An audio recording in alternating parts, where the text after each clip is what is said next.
Dakar, que es la carrera, no es una carrera, es la carrera. Corrimos 3 veces y la 3 veces llegamos. La verdad que siempre estaba así al borde de un abandono o de cosas malas, pero tenés que todas esas cosas ir haciendo cuando entrenás, en estos momentos, en el entrenamiento. En las carreras pasaba a buscar nomás ya tu premio, porque la parte dura está el día a día, entrenando, todos los días. Ahí está la parte dura. Después cuando llega la carrera ya en mi mente está que ya tengo que subirme a la rampa y llegar a la carrera. La verdad que al comienzo yo no dimensionaba tanto, pero ahora que este año tengo menos viajes, estoy mucho por Asunción, es algo increíble. Se te va, vos estás en un semáforo con los vidrios abajo así y sí, bocina, la gente te saluda.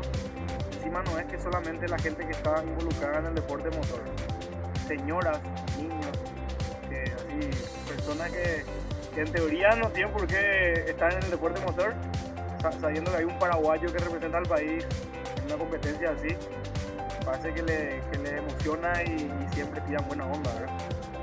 Este deporte es muy psicológico y esa buena onda que te tira la gente, la verdad que te ayuda mucho. En todos los 3 Dakar que corrí siempre había un paraguayo y la verdad que, o sea, en pequeños momentos, ¿verdad? Pero siempre en cada rincón encontraba un paraguayo y eso me motivaba bastante.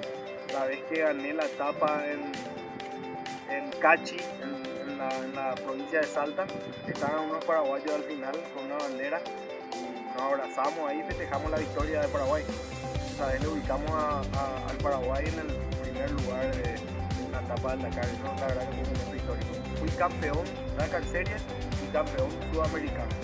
Es un logro muy grande, pero un logro más grande es ganar etapas en el Dakar. Gané 2 etapas en el Dakar. Eso es mucho más grande que inclusive que un campeonato. Imagínate que yo desde muy pequeño, de que tenía memoria, de que tengo memoria, el Dakar era así un sueño para mí. Se corría, empezaba en París, terminaba en la capital de Senegal, que es Dakar. Eso se llama Dakar. Después empezó en Barcelona, en ciudades muy importantes del mundo.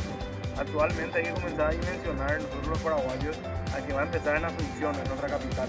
Eso es algo muy grande que hay que dimensionar. Están todos invitados, el Dakar es uno solo, es una carrera única y se larga en Asunción, así que están todos invitados a formar parte de lo que va a ser esta odisea.